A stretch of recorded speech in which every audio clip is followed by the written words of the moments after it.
Good morning, dear friends. At first, most welcome to all of you on my YouTube channel. Dear friends, जैसा कि आप सब जानते हैं कि मैं अक्सर अपने YouTube चैनल पर अनेकों ज्ञानवर्धक ऐसे इम्पोर्टेंट टॉपिक्स के ऊपर वीडियो बनाती हूँ ताकि मेरे बेरोज़गार फ्रेंड्स उसका फ़ायदा उठा सकें और अपनी एग्ज़ाम में अपनी प्रिपरेशन को कैरी ऑन रख सकें. So dear friends, I hope आप जो भी मैं अपने यूट्यूब चैनल पर वीडियोस को अपलोड करती हूँ आप उनका फ़ायदा उठाएंगे और आने वाले टाइम में वो काफ़ी आपके लिए यूज़फुल साबित होंगी. तो अपनी इस मुहिम को ऐसे ही बरकरार रखते हुए आज के अपने सेशन की शुरुआत करते हैं. और फ्रेंड्स, आज का जो हमारे सेशन का इसका जो टॉपिक रहेगा वो रहेगा important questions of political science, कि आपसे कौन कौन से क्वेश्चन जो हैं जो अक्सर एग्जाम में पॉलिटिकल साइंस से पूछे जाते हैं. So let us start. Friends, आपसे क्वेश्चन पूछा जा सकता है कि रेगुलेटिंग एक्ट जो था वो किस ईयर पारित किया गया था. तो it was passed out in 1773. ये 1773 में पारित हुआ था. और इसमें क्या कर दिया गया था, जो आपका रेगुलेटिंग एक्ट था इसमें बंगाल का जो गवर्नर बनाया गया था वो बनाया गया था वारेन हेस्टिंग्स को. और इसके पश्चात गवर्नर को बंगाल का गवर्नर जनरल बनाया गया था. पहले सिर्फ और सिर्फ अगर बात करूं मैं 1773 की तो सिर्फ बंगाल में गवर्नर का पद था. लेकिन इस एक्ट के पश्चात क्या कर दिया, गवर्नर के जो गवर्नर था हम वेस्ट बंगाल का वो था वारेन हेस्टिंग्स. और इसके पश्चात गवर्नर को बंगाल का गवर्नर जनरल बना दिया गया. और आपसे कोई पूछे कि भारत जो first governor general of Bengal था वो कौन था, तो आपका आंसर रहेगा Warren Hastings was the first governor general of Bengal. अब बात करते हैं हम गवर्नमेंट ऑफ इंडिया एक्ट 1935 की. गवर्नमेंट एक्ट जो 1935 था 1935 था, वो किसके ऊपर बेस्ड था, वो उसमें था क्या था जो बनाया गया था. गवर्नमेंट ऑफ इंडिया एक्ट 1935 की जो रचना की गई थी ये बेस्ड था साइमन कमीशन के ऊपर. Simon commission. और फ्रेंड्स, आपको पता होना चाहिए कि हमारा इंडियन कॉन्स्टिट्यूशन का मैक्सिमम हिस्सा जो है वो आपके गवर्नमेंट ऑफ इंडिया एक्ट 1935 से ही लिया गया है. और ये जो आपका एक्ट 1935 था ये टोटली बेस्ड था साइमन कमीशन के ऊपर. और साइमन कमीशन जिसका गठन कब किया गया था, ये किया गया था 1927 में. और आपको पता है कि साइमन कमीशन भारत में कब पहुंचा था, ये पहुंचा था 3 फरवरी 1928 में. ठीक है. और भारतीय संविधान की अगर मैं बोलूं जो आधारशिला है वो कहा जाता है गवर्नमेंट एक्ट ऑफ 1935 को. ठीक है. अब करते हैं बात भारतीय संविधान की. भारतीय संविधान को जो अपनाया गया था वो अपनाया गया था 26 नवंबर 1949 को. अडॉप्ट जो किया गया था भारत सरकार के द्वारा, भारत के द्वारा, वो 26 नवंबर 1949 को किया गया था. लेकिन ये जो लागू हुआ था, इम्प्लीमेंट जो हुआ था वो हुआ था 26 जनवरी 1950 को.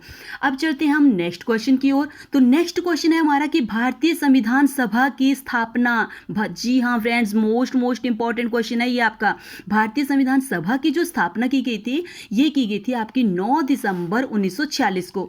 9 दिसंबर 1946 को की गई थी. और इसके जो अध्यक्ष बनाए गए थे, जो इसके अस्थायी अध्यक्ष बनाए गए थे वो बनाए गए थे डॉक्टर सच्चिदानंद सिन्हा. डॉक्टर सच्चिदानंद सिन्हा क्यों बनाए गए थे, क्योंकि ये बहुत सबसे ज़्यादा वरिष्ठ उम्र में सबसे उम्रदराज व्यक्ति थे, इसलिए इनको अस्थायी अध्यक्ष बना दिया गया था.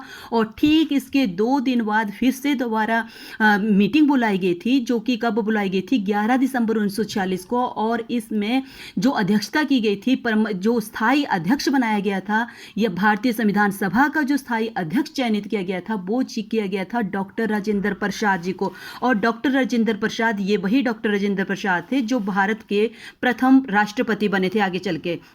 अगर बात करूं संघीय व्यवस्था में भारतीय संविधान जो है वो कहां से लिया गया है, भारतीय संविधान की जो संघीय व्यवस्था है वो कहां से ली गई है फ्रेंड्स, तो ये ली गई है आपके कनाडा से. और अगर बात करूं भारतीय संविधान में अमेंडमेंट की जो प्रणाली है, जो संविधान संशोधन की जो प्रक्रिया है वो ली गई है आपके दक्षिणी अफ्रीका से. दक्षिणी अफ्रीका से ली गई है. और आपको पता होना चाहिए फ्रेंड्स कि जो आपके संशोधन की जो प्रक्रिया है वो भाग 20 में उसका जिक्र है. अगर आर्टिकल की मैं बात करूं तो आर्टिकल 368 98 है। ठीक है, अगर बात करूं मैं आपके प्रियम्बल की, जो अक्सर एग्जाम में आपसे क्वेश्चन पूछा जाता है कि भारत का जो प्रियम्बल है या प्रस्तावना है उसमें कितनी बार आज दिन तक संशोधन किया जा चुका है, तो फ्रेंड्स आपको पता होना चाहिए सिर्फ और सिर्फ एक बार ही उसमें संशोधन किया गया है। और ये संशोधन कब हुआ था? जो आपका अमेंडमेंट 42 था, यानी कि 42वां संविधान संशोधन, जो कि 1976 में इंप्लीमेंट हुआ था।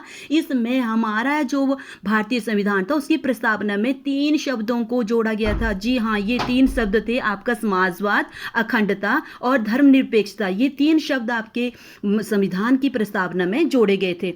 इसके बाद हम नेक्स्ट क्वेश्चन की ओर रुख करते हैं। नेक्स्ट क्वेश्चन आपसे पूछा जा सकता है कि राज्य पुनर्गठन अधिनियम, राज्य पुनर्गठन अधिनियम जो इंप्लीमेंट किया गया था, जो बनाया गया था, ये बनाया गया था आपका 1956 में। अब हम चलते हैं नेक्स्ट क्वेश्चन की ओर। नेक्स्ट क्वेश्चन है हमारा समान न्याय और निशुल्क, समान न्याय और निशुल्क विधि सहायता का प्रावधान भारतीय संविधान के किस आर्टिकल में मेंशन है? फ्रेंड्स आपसे पूछा जा सकता है कि जो इक्वल जस्टिस और आपको निशुल्क विधि सहायता प्रदान की जाएगी, उसका उल्लेख भारतीय संविधान के किस अनुच्छेद में? तो वो आएगा आपका आर्टिकल 39A। ठीक है, और नेक्स्ट क्वेश्चन, अखिल भारतीय सेवा का गठन किसके द्वारा किया जाता है? तो फ्रेंड्स जो भारत की जो संसद है वो अखिल भारतीय सेवाओं का गठन करती है और इसका जो उल्लेख है वो भारतीय संविधान के भाग 14 में वर्णन किया गया है। नेक्स्ट क्वेश्चन की ओर चलते हैं। संसद के सदन के दोनों सत्रों के बीच, मोस्ट इंपॉर्टेंट क्वेश्चन, संसद सदन के दोनों सत्रों के बीच कुल समय अंतराल जो वो कितना होता है? तो फ्रेंड्स ये होता है आपका 6 मंथ होता है। और नेक्स्ट क्वेश्चन, मंत्री परिषद व्यक्तिगत रूप से किसके प्रति उत्तरदायी होता है? फ्रेंड्स आपसे पूछा जा सकता है कि जो आपका मंत्री परिषद है वो व्यक्तिगत रूप से, अगर याद रखना, अगर व्यक्तिगत रूप से आपसे पूछा जाता है तब आपका आंसर रहेगा प्रेसिडेंट के प्रति। अगर सामूहिक रूप से पूछा जाता है कि जो मंत्री परिषद है वो सामूहिक रूप से किसके प्रति उत्तरदायी रहता है, तब आपका आंसर रहेगा लोकसभा के प्रति। क्लियर? चलते हैं अब नेक्स्ट क्वेश्चन की ओर। आपसे पूछा जा सकता है कि वर्तमान में सर्वोच्च न्यायालय के सीजी यानी कि जो चीफ जस्टिस हैं वो वर्तमान में सर्वोच्च न्यायालय में चीफ जस्टिस के अतिरिक्त कुल कितने न्यायाधीशों का प्रावधान है? Very very important question. Friends आपको पता होना चाहिए कि जो आपका वर्तमान में जो आपका सर्वोच्च न्यायालय है, सुप्रीम जो कोर्ट है, उसमें आपका जो चीफ जस्टिस होगा उसके अतिरिक्त टोटल जो 33 जो न्यायाधीश होंगे उनका प्रावधान होगा। अगर आप सीजी को इसमें प्लस कर लेते हैं, चीफ जस्टिस को इसमें प्लस कर लेते हैं, तो टोटल अगर आपसे पूछा जाए कि जो आपका सर्वोच्च न्यायालय के चीफ जस्टिस हैं उनको मिला करके कितने हैं, तब आपका आंसर आएगा 34। अगर उनको छोड़ करके पूछा जाता है तो आपने एक लेस कर देना और आपका आंसर आएगा 33। ठीक है, नेक्स्ट क्वेश्चन की ओर चलते हैं। आपसे क्वेश्चन पूछा जा सकता है कि पिछड़ा वर्ग आयोग का गठन किसके द्वारा किया जाता है? तो फ्रेंड्स पिछड़ा वर्ग आयोग का गठन जो किया जाता है वो भारत के प्रेसिडेंट के द्वारा किया जाता है। ठीक है, नेक्स्ट क्वेश्चन, अरुणाचल प्रदेश को राज्य का दर्जा किस संविधान संशोधन के अंतर्गत दिया गया था? तो अरुणाचल जो बना था भारत का राज्य का जो दर्जा दिया गया था, ये अमेंडमेंट 55 जो हमारा संविधान 55वां जो संविधान संशोधन हुआ था उसके अंतर्गत जो आपका अरुणाचल प्रदेश था इसको राज्य का दर्जा दिया गया था। और फ्रेंड्स आपको पता होगा कि अरुणाचल प्रदेश का जो प्राचीन नाम था वो था नेफा। ठीक है, NEFA means north east frontier association. ठीक है, अगर नेक्स्ट क्वेश्चन की ओर चले हम, तो नेक्स्ट क्वेश्चन आपसे पूछा जा सकता है कि भारतीय लोक प्रशासन संस्थान की स्थापना किस वर्ष की गई थी? तो भारतीय लोक प्रशासन संस्थान की जो स्थापना की गई थी ये की गई थी मार्च 1954 में। नेक्स्ट क्वेश्चन की ओर चलते हैं। फ्रेंड्स आपसे पूछा जा सकता है कि पहली बार जो मतदान हुए थे वो किस वर्ष ये हुए थे? ये हुए थे आपके 1952 में, 1952 में। आज के इस सेशन का जो लास्ट क्वेश्चन है वो फ्रेंड्स हम डिस्कस कर लेते हैं कि जो 1895 में संविधान सभा के गठन की जो सर्वप्रथम मांग उठाई गई थी वो किस व्यक्ति के द्वारा उठाई गई थी? कि 1895 में संविधान सभा के गठन की सर्वप्रथम जो मांग की गई थी वो बाल गंगाधर तिलक के द्वारा की गई थी। ठीक है फ्रेंड्स, इसी के साथ मैं अपना ये सेशन अब यहीं पे समाप्त करती हूँ। आई होप जो भी मैंने आपको पॉलिटिकल साइंस से संबंधित जानकारी दी आप उसका फ़ायदा उठाएंगे और इस मेरी वीडियो को अपने फ्रेंड्स के साथ जितना ज़्यादा से ज़्यादा हो सके शेयर करें, ताकि हर कोई गरीब व्यक्ति इस प्रकार की फैसिलिटी से मुहिम ना रह जाए, इससे वंचित ना रह जाए। इसी के साथ फ्रेंड्स, जय हिंद, जय Bharat, have a nice day to all of you.